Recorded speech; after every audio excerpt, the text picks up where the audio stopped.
Welcome, welcome, welcome to Story Time with me, Miss Sheila. I hope you're having a wonderful, beautiful day. Today's story is called Milo's Museum. And you know what? If you look behind me, I kind of created my own little museum, like with my African instruments, my kente cloth, a painting that I made. Oh, and behind the kente cloth is um, a picture that my daughter-in-law made for me for Christmas, which shows Ontario and Florida because that's where her and my son live is in Florida. And I have a picture behind my angel and the baby of something that's really important to me about Jesus' birth and the lamb and the jar. So here is Milo's museum. So let's get into it.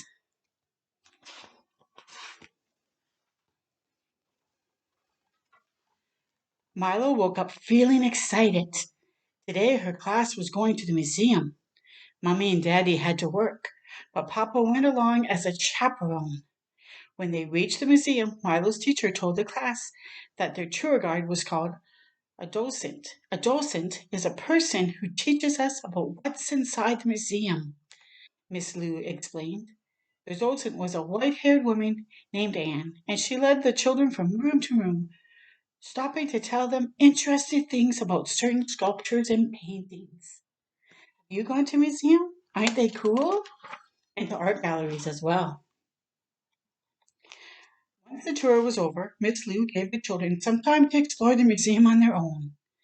Milo held her grandfather's hand, and as they wandered through the rooms together, she stopped in front of a giant mirror and looked at her reflection. Milo could see her classmates admiring the works of art. She liked most of their art too, but something didn't feel right. What do you think didn't feel right to her? Hmm, we'll find out. Milo tugged at her grandfather's hand. What are museums for, Papa? Well, museums hold all the objects that people feel are valuable or important. Things from long ago and from today. Museums are full of stories. Really. Does that answer your question? Milo nodded to show Papa she understood, but she still felt funny inside. When they got home, Milo sat on the front porch and watched her world go by.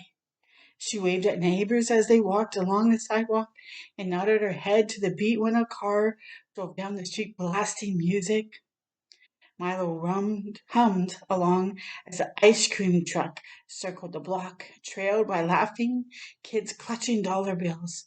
So many faces, sounds, and stories made up her world, but none of it was in the museum. Milo frowned. "Hmm. Feeling funky, Mama?"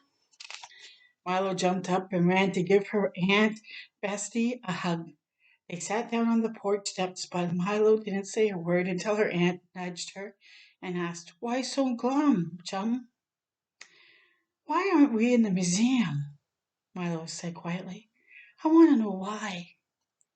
Aunt Bestie took a deep breath and held Milo's hand in her own.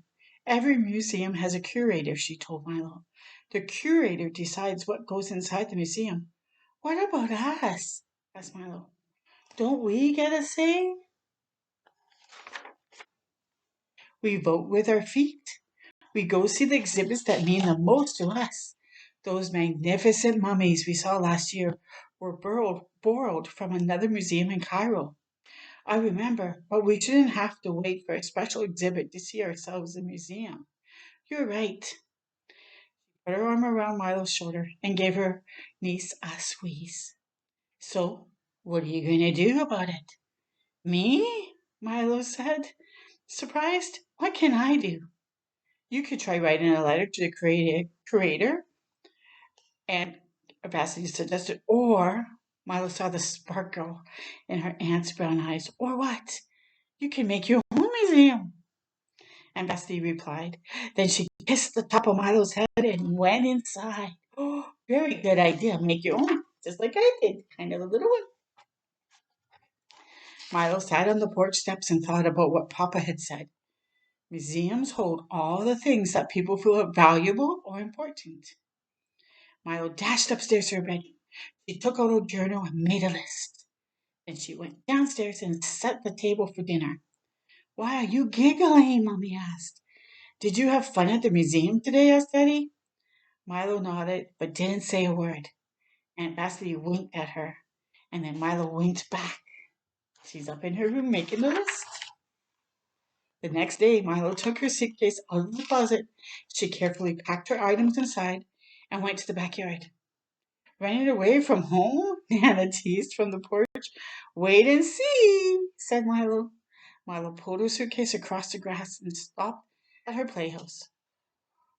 What should she do first? Milo thought about her class trip to the day before. She took off her book bag and pulled out her journal. With a purple marker, she wrote Milo's Museum. Milo tore the sheet of paper out of her journal and taped it above the playhouse. Isn't that cool to have a playhouse in her own backyard? Wow. When that was done, Milo unzipped her suitcase, and her playhouse didn't have any glass cases or velvet ropes. But Milo set up her exhibit as best as she could. When she was ready to give her first tour, Milo asked everyone in her family to come outside. Welcome to my museum, she told them with a proud smile. I'm Milo, your curator and docent. You're allowed to touch things in my museum, she said, but just be careful, please. Whoa. Nana and Papa were the first to take Milo's tour. These baby booties were knitted by my great-grandmother Sally, said Milo.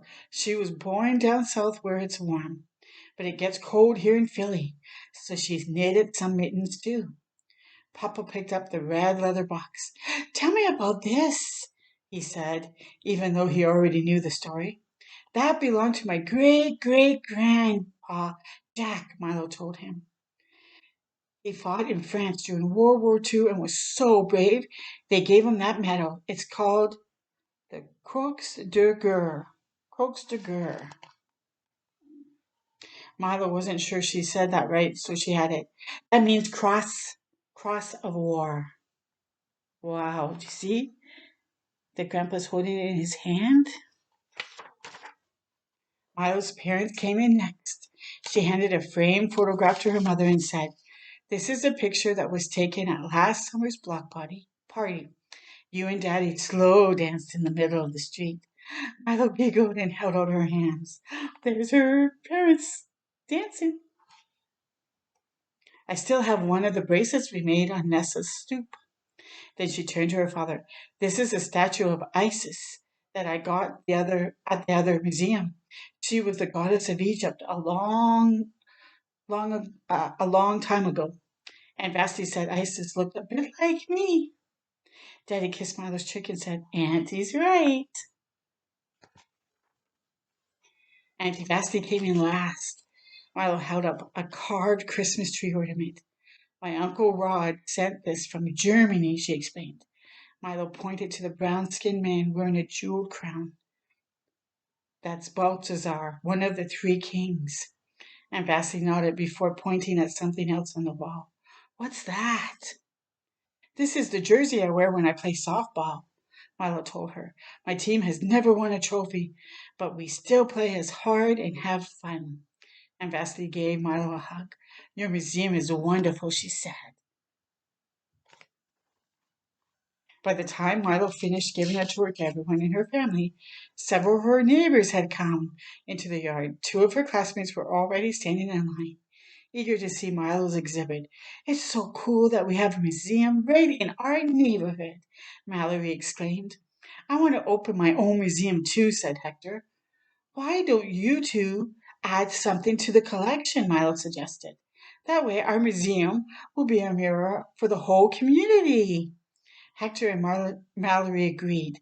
Milo looked at her friends, family and members, and neighbors in her yard. Then she took out her purple marker and made a new sign. The end. What a clever idea to get her friends in the neighborhood to make stuff in the museum too. Wow, I hope you so enjoyed that story, and I hope sometime maybe you'll make your own museum and share it with others. Until next time with me, Miss Sheila, have a wonderful and beautiful day and keep shining your light bright. Bye for now.